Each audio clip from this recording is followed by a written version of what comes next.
On the 26th of July, 2026, a company almost nobody outside the drinks trade could name walked into a federal courthouse in Houston and asked to be taken apart. The filing lists more than 100,000 creditors.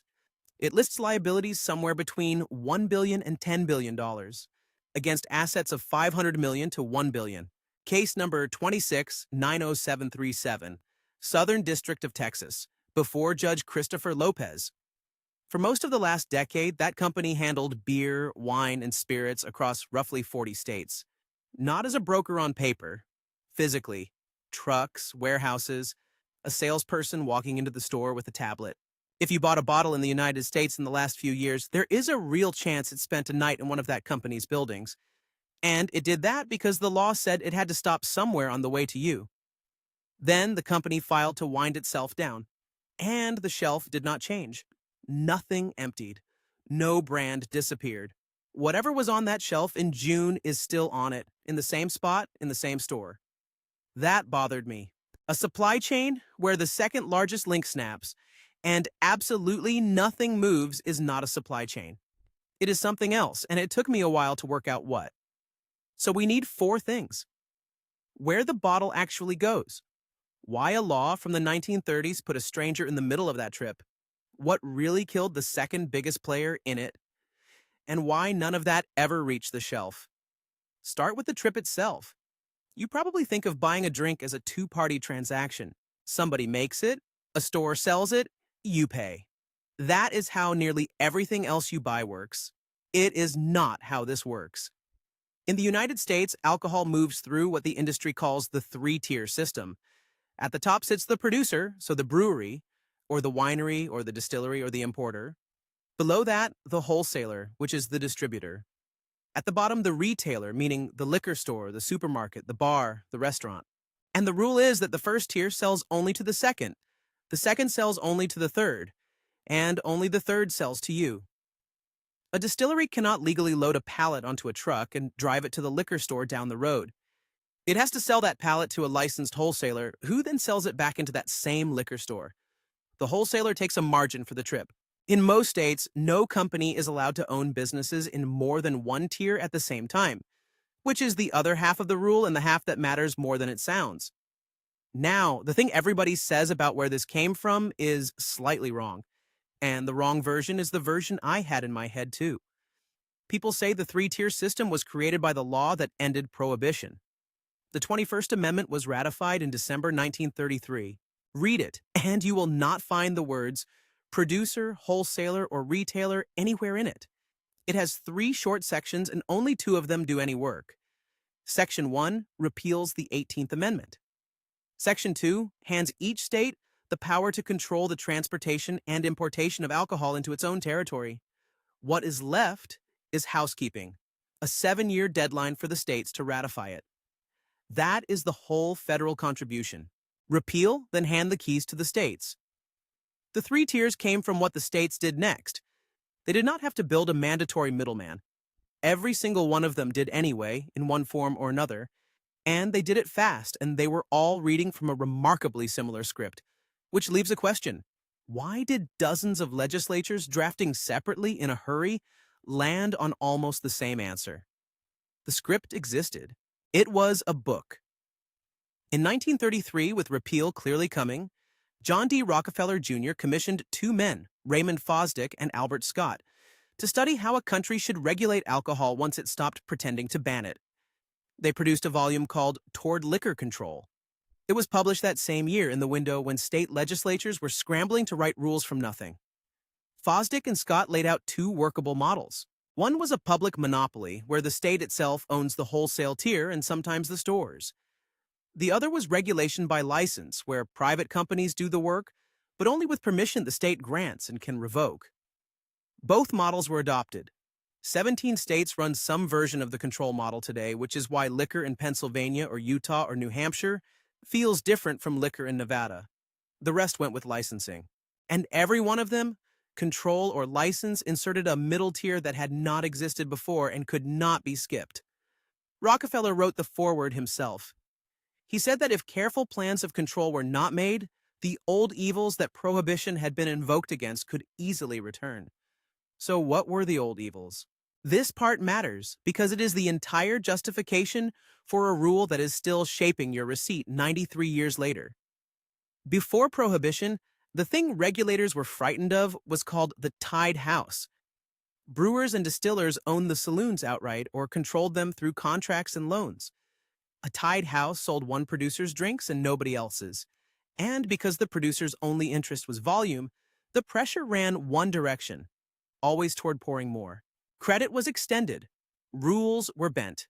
The saloon was a sales channel with a bar attached. The fix was structural rather than moral. Cut the chain. If the company that makes the whiskey is legally barred from owning the place that pours it, nobody can turn a bar into a vending machine for a single brand. Put an independent business in the middle whose license depends on the state, and you get a choke point the regulator can actually watch, and a set of books somebody can audit for tax. To be fair to the design, it did solve the problem it was pointed at. Nobody in America today drinks in a bar owned outright by the brewery whose beer is on the tap. What it did not do is stop the tiers leaking into one another. Regulators still write tied house rules and still enforce them, because producers keep finding ways to buy influence at the retail end anyway. The wall holds. It was never airtight. Now to the company that just died, because the specifics matter and the headlines got sloppy with them. The full name is Republic National Distributing Company. It is not a household name, and it was never meant to be. It sold to stores, not to you. The beginning is older than most people would guess. According to the sworn declaration filed by the company's own chief restructuring officer, the line traces back to 1898 and a business called the N. Goldring Corporation in Pensacola, Florida, which became the first licensed beer distributor in that state. So the company predates Prohibition, survived it, and was in position when repeal arrived and the tiers were drawn. From there, it did what almost every wholesaler in this industry did after the 1990s. It merged, it absorbed, it consolidated. By the 2020s, the business had distribution in around 40 states, and, by the account in that same declaration, roughly $12 billion in annual revenue. Second largest in the country, $12 billion a year, 4 decades of states, 128 years of history. And if I stopped 100 people outside a liquor store, I doubt one of them could tell me the name. Which is not a marketing failure on their part. The structure does that. The middle tier is designed to be invisible to you. You are legally forbidden from buying from it. Now, how it actually fell, because the sequence here is genuinely strange. The usual story of a corporate collapse is that a company runs out of money, files for bankruptcy, and then the court decides what gets sold. That is not what happened. This one ran backwards. The trouble that everyone points to began in 2023, when a major supplier relationship ended and turned into litigation over unpaid invoices and inventory. In this business, losing a big supplier is not like losing a customer. Your entire product is other people's brands. When one leaves, your salespeople walk into the same stores with a thinner bag and the stores notice. Other suppliers watch, and some of them start taking meetings elsewhere. Then the withdrawals started. The company pulled out of California, closing operations in the largest drinks market in the country.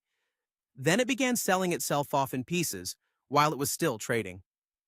By March of 2026, it had agreed to sell 11 markets to Reyes Beverage Group. That closed on the 29th of May. Arizona, Colorado, Florida, Louisiana, Maryland, Oklahoma, South Carolina, Texas, Virginia, and Washington, D.C., with Hawaii waiting on regulatory sign-off. The numbers on that one deal tell you the scale of what was being dismantled. Those 11 markets had accounted for more than $5 billion of revenue in the prior year. About 5,200 employees moved across, roughly 135,000 customer accounts, somewhere near 38 million cases a year. A month later, on the 30th of June, the Oregon and Washington operations went to Columbia Distributing. Only after all of that did the Chapter 11 petition get filed, on the 26th of July. Sell the good parts while they still have buyers, then take the shell into court and ask permission to finish the job. The company said it had closed sales that preserved over 5,000 jobs. It also said in its own words that its financial position required it to pursue an in-court process. Not everything went in. The company was careful to say that National Distributing Company, with operations in Georgia and New Mexico, is not part of the filing. And that joint ventures in New York, Illinois, Ohio, Michigan, Indiana, and Kentucky are outside it too. The Alaska joint venture is the only one included. So, what is left inside the case is the part nobody wanted to buy, plus the debts. The debts are worth a minute. 30 largest unsecured claims alone, more than $300 million, and those are mostly suppliers, the people who shipped product and had not been paid for it. Top of that list is roughly $93.9 million owed to Proximo Spirits, listed for trade debt and litigation. Lenders committed $75 million in new money to fund the wind down, while buyers are hunted for the remaining states. And there is one line in the restructuring officer's declaration that I keep rereading.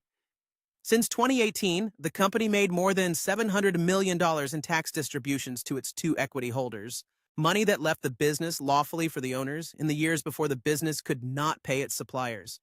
Which brings me back to the question I started with. Second biggest company in the industry, 40 states, gone. Why did nothing happen on the shelf? Here is what I found, and it is the thing that reframes everything above. When Reyes bought those 11 markets, look at what was actually being bought. Not really the warehouses, not really the trucks. Those are commodities you can lease or build. What changes hands in a deal like that is the state license to operate in the middle tier and the book of brands attached to it. The middle tier is not a market in the ordinary sense. It is a permission. A state grants it, a state can pull it, and there is a finite number of companies holding one in any given state. That is exactly what the 1933 design intended. A licensed choke point the regulator can see. And a license is an asset. When the holder fails, the license and the relationships do not evaporate into a competitive scramble. They get sold at speed to whoever can write the check and pass the regulator. There is a second lock underneath that, and it is the one that surprised me most. In a large number of states, alcohol franchise laws mean a producer cannot simply leave a distributor because it wants to. The supplier generally has to show good cause, meet notice requirements, give the distributor time to fix whatever the problem is. Whole bodies of state law exist for the sole purpose of making the brand harder to move. Put those two together, and the picture inverts. A wholesaler in this system does not really own inventory. It owns position. Position in a state, position in a portfolio protected by statute. That is why the bottle on your shelf never wobbled. The bottle never depended on that company being healthy. It depended on somebody holding that slot, and the slot got handed over months before the courthouse. The company died. The choke point did not. Choke points do not die. They change owners. Now, why did the second largest holder of those slots fail at all if the position is that protected? Two forces, and they compound. The first is demand, and it is the least glamorous killer imaginable. Americans are drinking less. Gallup has been asking the same question since 1939, and in 2025, the share of American adults who say they drink alcohol fell to 54%, the lowest reading in the entire trend.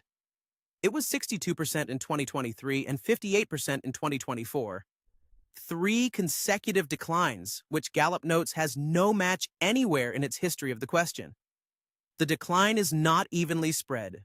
Among adults under 35, it went from 59% to 50% in 2 years, putting young adults below middle-aged and older adults.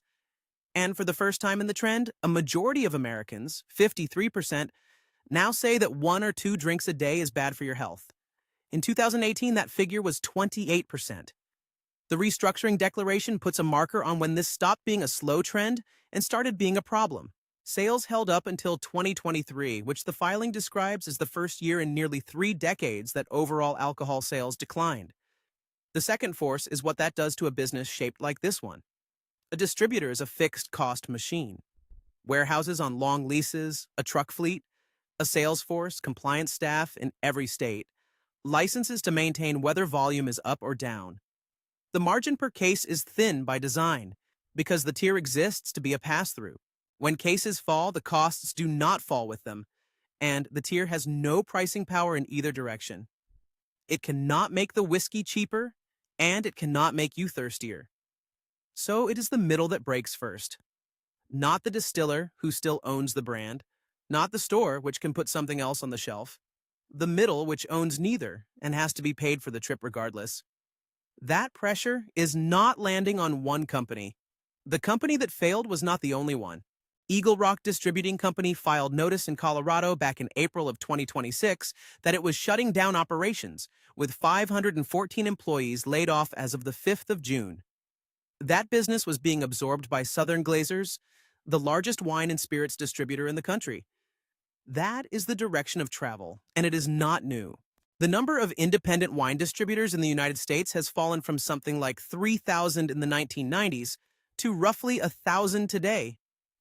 Around 81% of the wine sold in this country now moves through the top 10 distributors. By trade estimates for 2024, the three largest of them together accounted for a bit over half of all wine and spirits distribution revenue in America. Now, when the second largest of those exits and its markets get bought by the largest and by one other major player, that concentration does not loosen. It tightens. So, run the whole thing back. A system was built in 1933 to stop a small number of companies from controlling what got poured. It did that by making an independent middleman compulsory and licensing him. 93 years later, the middleman is compulsory, the license is a tradable asset, and the middle tier is more concentrated than the producers it was built to police, at which point the fair objection is obvious. If the mandatory middleman is the thing causing the pileup, take the rule away and watch the middle open up. Somebody actually ran that experiment. Washington state voters passed Initiative 1183 back in November of 2011. It closed the state-run liquor stores and, more importantly for our purposes, removed the legal requirement for a three-tier distribution structure. Retailers there can buy straight from producers. They can negotiate volume discounts. They can warehouse their own stock. It is the substantial exception in the country. So the middle opened up, and small brands flooded onto the shelves, and everybody lived happily. The record says otherwise. What happened instead is that producers signed exclusive marketing agreements with distributors covering the region, to the point that a given brand is often still available from only one distributor in the state. The choke point was not created by the statute. Removing the statute did not remove the choke point. Large retailers with real buying power did get some benefit, and Costco in particular managed to work the new rules and push its own house brands. If you were a small winery hoping the door had opened, less so.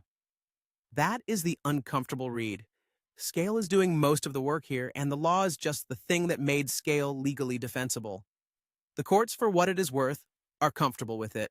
When the Supreme Court struck down discriminatory direct shipping rules in Granholm against Heald in 2005, it went out of its way to say the ruling did not put the three-tier system itself in question. The structure is settled law. What has changed underneath it is the number of hands holding the middle. Let me be careful about the shape of this story because it would be easy to oversell. Nobody has run out of anything. No distillery stopped distilling. Nobody is going to walk into a store next week and find the shelves bare because of a bankruptcy in Houston. Large producers and their brands are not going anywhere, and the shelves stay stocked. The people who actually got hurt are further down the list. Suppliers holding unpaid invoices, with $300 million of unsecured claims among the top 30 alone, and a queue of 100,000 creditors behind them. Small producers whose entire national footprint sat inside one wholesaler's book, and warehouse and delivery staff in the markets nobody bid on. One number carries the whole thing: $700 million distributed to the owners since 2018, from a business that ended up unable to pay a $94 million bill to a spirits supplier. Both of those things were legal. They happened inside a structure that was designed, on paper, to keep the industry honest. That is the lesson I am taking out of it. A rule that forces every unit of a product through a licensed middleman does not guarantee competition in the middle. It guarantees that whatever competition exists, there is worth an enormous amount of money to whoever survives, and that the survivors get shorter in number every decade. Make a doorway mandatory and you have not made it safe. You have just made it valuable. The next bottle you buy carries a price that includes a stop you never chose, made by a company you cannot buy from, holding a permission you did not vote on. That has been true since 1933. It is just easier to see when one of them falls over. I would genuinely like to know what this looks like where you are because the rules change enormously by state and by country. If your local shop can legally buy straight from the producer, tell me, because from here that sounds exotic. Drop your state or your country in the comments and I will read them.